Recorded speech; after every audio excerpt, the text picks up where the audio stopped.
বসন্ত তো প্রায় চলে যাচ্ছে, তো আমার এখন মনে পড়লো যে বসন্তের একটু লুক ক্রিয়েট করার দরকার। তাই আমি স্নান করে চলে আসি বসন্তের লুক ক্রিয়েট করার জন্য। আমার একটু ঠান্ডা লাগছে, তাই একটু বয়সটা অন্যরকম লাগতেছে। তো এখানে আমি আমার সব জিনিসপত্র নিয়ে নিচ্ছিলাম আর আমি ভাবতেছিলাম যে কোন কানের দুলটা পরা যায়। তারপর এই বড় কানের দুলটা একজোড়া নিয়েছিলাম, যেহেতু শাড়ি হলুদ কালার তাই ভাবলাম যে হলুদ কালার কানের দুল একজোড়া নিয়ে নিই, যেটা ভাল লাগে সেটাই পরবো। মনে হয় 1 থেকে 2 বছর হয়ে গেছে যে শাড়ি পরে ভিডিও করে নেই, কারণ আগে তো প্রায় শাড়ি পরে ভিডিও করা হতো বা ঘুরতে যাওয়া হতো, এখন আর সময় পাই না আর ইচ্ছা করে না এত। এই পুরোটা ফুলের মালা আমি কিনে নিয়ে আসছি 20 টাকা দিয়ে।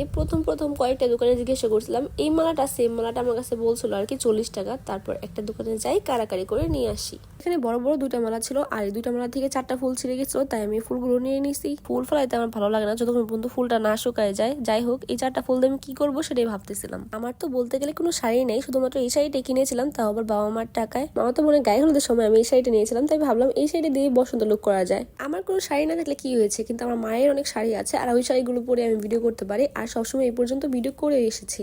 এখানে আমি কানের দুল চুজ করতেছিলাম, দেখতেছিলাম যে কোনটা ভালো লাগে। তারপর আমি হলুদ কালার কানের দুল দিয়ে পরি। দেখো কি জঘন্যভাবে শাড়ি পরছি, মানে আমার শাড়ি পরা স্টাইলটা অনেক বাজে লাগতেছে এখন ভিডিওতে।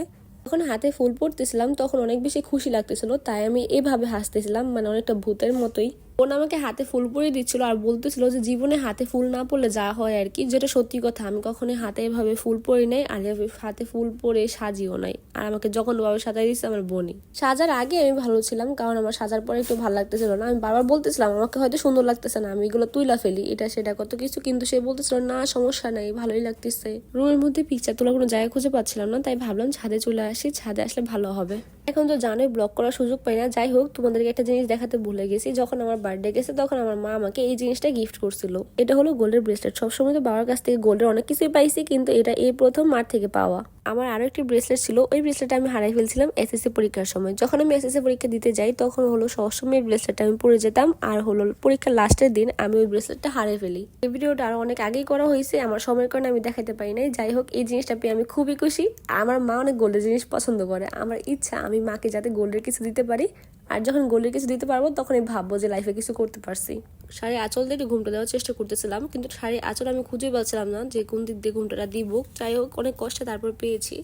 আগে আমি ভালোভাবে শাড়ি পরতে পারতাম, কিন্তু যখন শাড়ি পরা বন্ধ করছি, এই যে এখন এসে বুঝতে পারতেছি যে শাড়ি পরা ঠিকই ভুলে গেছি, এখন আর সুন্দর হয় না তেমন একটা। আজকে যে পরিমাণ ভিডিও করছি আর পিকচার তুলছি, মনে হয় শাড়ির টাকাও শুরু হয়ে গেছে, কারণ অনেক ভিডিও করে ফেলছি আর পিকচারও তুলছি। ওইগুলো তোমরা দেখতে পারবো আমার ইনস্টাগ্রামে। ইউটিউবের বায়োতে আমার ইনস্টাগ্রাম লিঙ্ক দেওয়া আছে, তোমরা ওইখানে গিয়ে আমার ইনস্টাগ্রামকে ফলো করতে পারো। এখন তোমরা কমেন্ট বক্সে আমাকে জানাবা যে শাড়ি পরার পর আমাকে কেমন লাগতেছে। সুন্দর লাগলে সুন্দর বলবা কমেন্ট বক্সে, আর যদি পচা লাগে বা ভূত লাগে ভূত বিড়া দিবা ডিরেক্ট কমেন্ট বক্সে, কোনো সমস্যা নাই। এখন আমি রুমে চলে যাবো, অনেক ভিডিও করা এবং পিকচার তোলা হয়ে গেছে। দেখা হবে নেক্সট কোনো ভিডিওতে। বাই বাই গাইস, সবাই ভালো থাকো।